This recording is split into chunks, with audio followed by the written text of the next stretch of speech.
حضرت سیدنا ابو تراب رضی اللہ تعالیٰ عنہ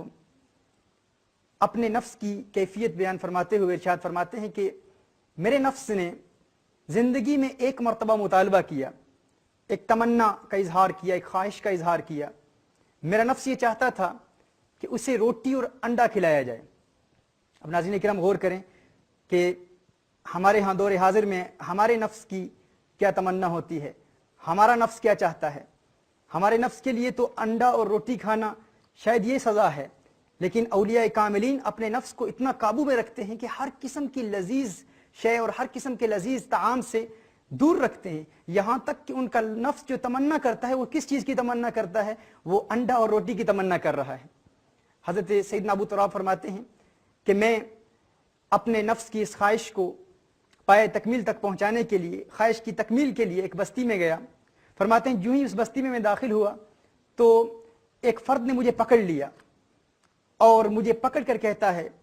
چیخ چیخ کر کہہ رہا ہے کہ یہی چور ہے، یہی چور ہے، یہی چور ہے۔ اور پھر مجھے چوروں میں شامل کر دیا گیا اور ایک جگہ لے جایا گیا اور وہاں پر مجھے 70 درے مارے گئے۔ فرماتے ہیں مجھے سزا دی گئی اور بعد میں کچھ وقت بعد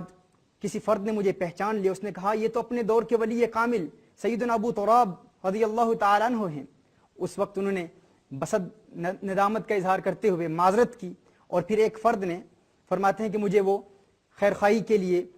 حسن اخلاق کا اظہار کرتے ہوئے اپنے گھر لے گیا، اور گھر مجھے لے جا کر اس نے کھانا پیش کیا۔ سیدنا ابو تراب فرماتے ہیں جب کھانا پیش کیا تو میں کھانے کو دیکھ کر میں حیران ہو گیا کہ جو کھانا اس نے پیش کیا تھا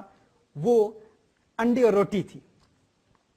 فرماتے ہیں اس وقت میں نے اپنے نفس سے خطاب کیا، نفس کو مخاطب کرتے ہوئے کہا کہ ہے نفس دیکھ 70 درے کھا کر تیرا مطالبہ پورا ہو رہا ہے، اب تو نے 70 درے کھا لیے ہیں، اب انڈے بھی کھا لے۔ یعنی اللہ عز و جل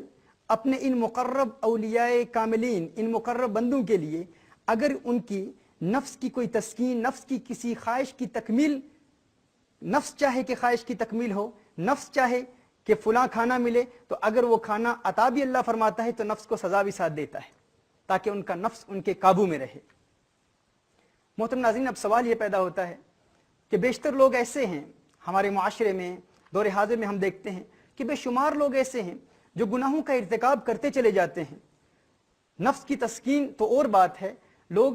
حرام کھانا بھی کھاتے ہیں لیکن انہیں کسی قسم کی سزا نہیں ملتی، ان کے نفس پر کسی قسم کا عذاب نہیں آتا۔ اس کی وجہ کیا ہے؟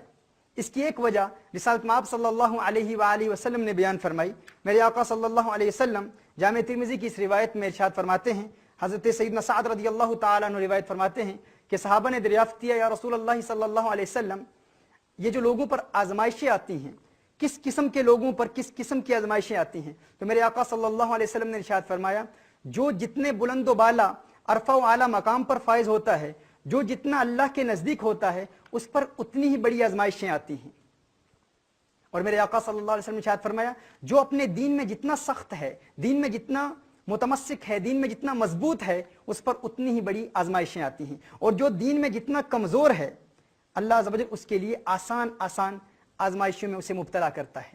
رسالت مآب صلی اللہ علیہ وسلم کی اس حدیث سے ہمیں یہ بھی علم حاصل ہوتا ہے کہ وہ لوگ جو خوشحال زندگی گزار رہے ہوتے ہیں، ناظرین، ضروری نہیں ہے کہ ہر خوشحال زندگی گزارنے والے کے ساتھ اس کا رب راضی ہوتا ہے، کیونکہ ایسے بے شمار لوگ ہیں، ہمیں گلیوں میں ایسے آشفتہ حال اور بوریا نشین اور کچھ حال مست فقیر نظر آتے ہیں جو اللہ عز و جل کے بہت قریب ہوتے ہیں، وہ اپنے تزکیہ قلب کے مراحل طے کر چکے ہوتے ہیں، لیکن بظاہر ان